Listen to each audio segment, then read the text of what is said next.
in particular, yung experience mo talaga na hindi mo makakalimutan, na hindi mo expected na mangyayari sa'yo sa pag-MC Taxi Rider? Gaano na kayo katagal naman sa pag-MC Taxi? Yun. At kung ano naman yung experience nyo na Ayun, hindi yun. malilimutan sa Yung gusto ko yung tanungin nga, Oo. syempre sabihin na natin, kasama na rin nagbablog kayo ngayon, and ano yung pinaka Experience. most memorable experience nyo sa pag-MC Taxi Rider para at least malalaman din ng tao, kasi baka, ay, nangyayari pala talaga yan, yun. di ba? Totoo. So, ma'am, classmate mo to, mabibigyan mo ba kami ng insights about dun sa gano'n ka nakatagal, and ano yung mga na-experience mo? Ako, magtatatlong taon na ako bilang isang MC Taxi Rider. Sa Pembo ko lang kasi yun ibababa. Ginawa niya sa akin yun sa SM Ora na. Nasa Oh, stoplight I see. kami. Eh, malapit na lang yun eh. Kaya nung nasa stoplight kami, pinagsabihan ko siya. After pagbaba naman, pinagsabihan ko pa din siya. Tapos, chinat ko yung nag-book sa kanya. Sinabihan ko. So yun pala, yun nga yung sinasabi ko, yung most memorable talaga na-encounter nyo in everyday. Kasi usual naman, nakapunta talaga tayo sa iba't ibang lugar, pero may mga pangyayari talaga na tatapag sa'yo na hindi mo expected na talagang particular na may inaisakay kang talagang, eto, marami akong gustong tanongin din kay Junie about dun eh. Yeah, pero bago yan, dito muna tayo kay Sir Lemon. 3 taon ako doon sa kabilang apps, tapos bagong lipat lang ako dito sa Pula. Almost 3.5 year na akong MC Taxi ngayon. Sir Lemon rin nga pala, I mean, the question is the same din naman.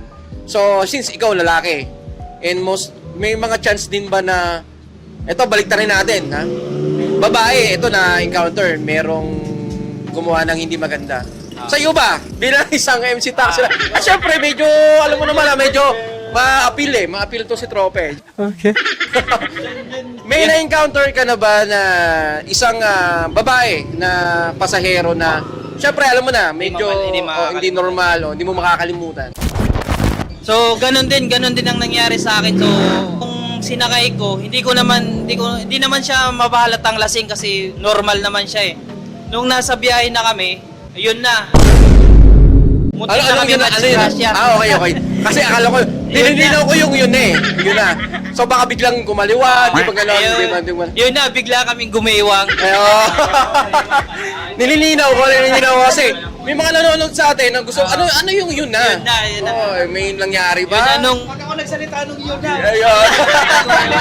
Kasi kay Mula to, iba yung yun eh. Iba na eh.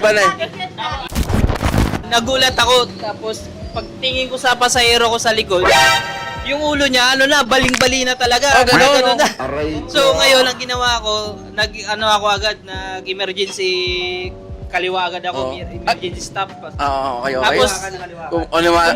Wala ka namang pinasukan. Kaliwa lang talaga. Wala. Kumaliwa Okay, lang. sige. Malinis. Ngayon, tinanong ko yung pasahero ko, ma'am, okay ka lang dyan? Tapos nagulat din siya sa nangyari. Hindi pala niya alam. So, nag-request siya na, pwede ba tayong humanap ng kapihan? Kahit ako nabitin din eh. Kapihan. Okay. Magkakape pala muna para matanggal yung amats. Ayun. Nice basan. Bonus question nga pala. Kasi siyempre, lalaki ka, and alam ko naman, you are a family man, tama? Apo, tama. Siyempre, nakita ko di mga content niya, may mga chicks eh. Buko. Gusto ko malaman, ano yung, bonus question lang, ano yung sinasabi ng, selos ba siya? Or ano ba yung masasabi niya doon sa content? Normal naman na magselos, magtanong, so, pero andun pa rin yung pagtitiwala. Yun, ano pala mga pinakamahalaga. So, Yun talaga yung the best dun eh. Kasi actually ako, matagal na rin sana akong mag-joyride nun eh. oo. Nung nagtatrabaho pa ako. When I was young. When I When was I was young.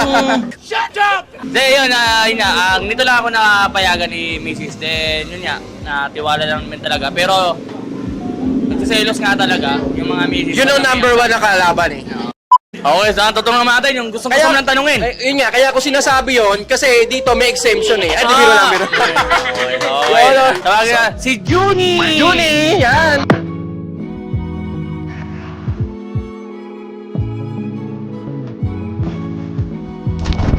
Itatanong ko lang din sa'yo. Okay, sige. May matutuluyan ba ako pag sinagot ko yung mga tanong mo? Meron ba? Si Sir Ray, kayo si Sir Ray na bahala rito, Sir Ray. Ano yun, what's up sa inyo? Siyempre, yun sa tanong ni Delio, 2 years ako sa Joyride ako. Joyride lang talaga. 100% akong Joyride. Tapos kasi habang sinasagot ko to, iba na iniisip ko eh. Papunta ka doon. Sa dami ng kinontent ko na mga chicks talaga, wala akong nasakay na lasing kasi hindi ako bumabiyahe ng gabi. Pang-araw lang talaga. So, wala akong na-experience na yung mga hold up na ganyan, yung mga lasing. Nakakatakot din sila bumiyahe ng gabi. Oo. Content ko kasi gusto ko lang talaga mag-entertain ng mga ano. Kasi content ko na entertainment. Oo.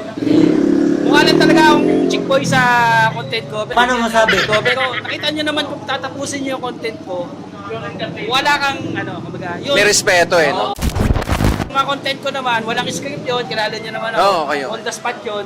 Kung ano lang yung mapag-usapan namin o pagkwentuhan ng backride ko, ayun lang yun.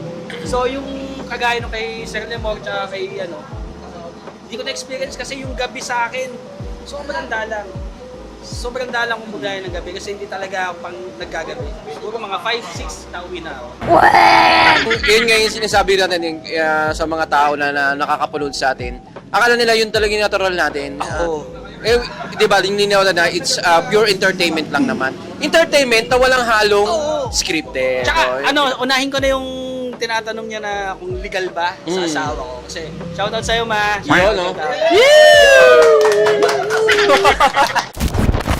Kailangan talagang ipaliwanag mo. Ang ginawa ko, pinaliwanag ko na ito yung alam ko lang na content na sa MC Taxi. Nag-MC Taxi ako.